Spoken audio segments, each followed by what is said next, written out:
We head to Jacksonville. Cocktails will be poured. Number 1, Georgia taking on Florida. Great scene as we've got the stadium split. We're very used to this atmosphere. Georgia is a 14-point favorite in this game, over under of 51. What do we expect from Dan Mullen and the Gators in this game? How do you see the script playing out? And I think that because it is one of, I guess other than Tennessee, like this is one of the 2 spots before the SEC championship game where you have any kind of thought about Georgia even being tested. You know, the debate around Georgia that we often have is, you know, like what's going to happen when someone forces them to be uncomfortable.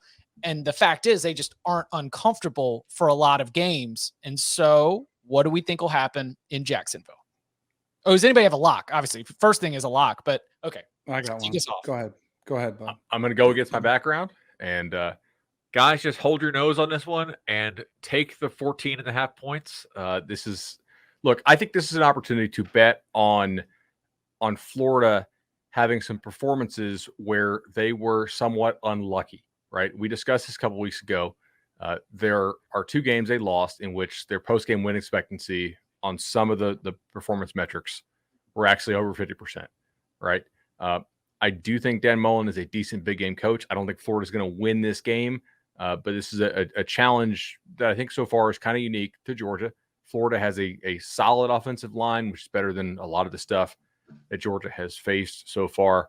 I don't want 14. I want 14.5. There's South Point, WinBet, and Heritage all have it. So 14.5 for me. I got to do it. It's a principal thing. What type of game do you think it'll be? I have the over-under at 50. So, so tight. Yeah. Close to that number. I'm leaning towards the under. Tom, or anybody else playing this? No. I have ideas of how I think it'll go, but I'm nothing close enough to lock it up. Like I think the spread and the total are pretty right, but I do lean under. I'll go ahead and get in with Bud. Okay.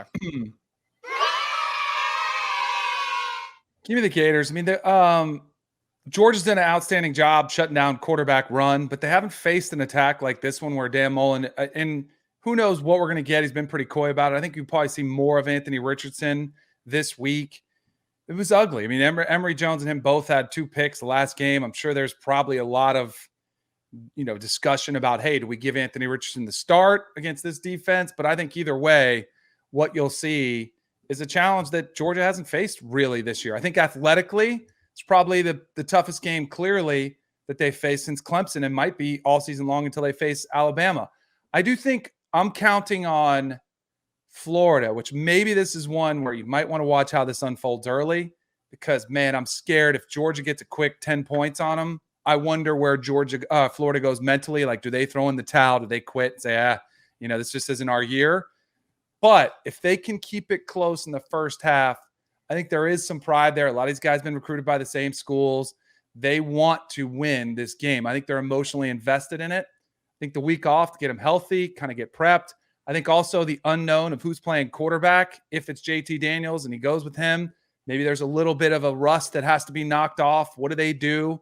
And I think this is a bigger challenge for Georgia that we've seen. So I'll take those points too.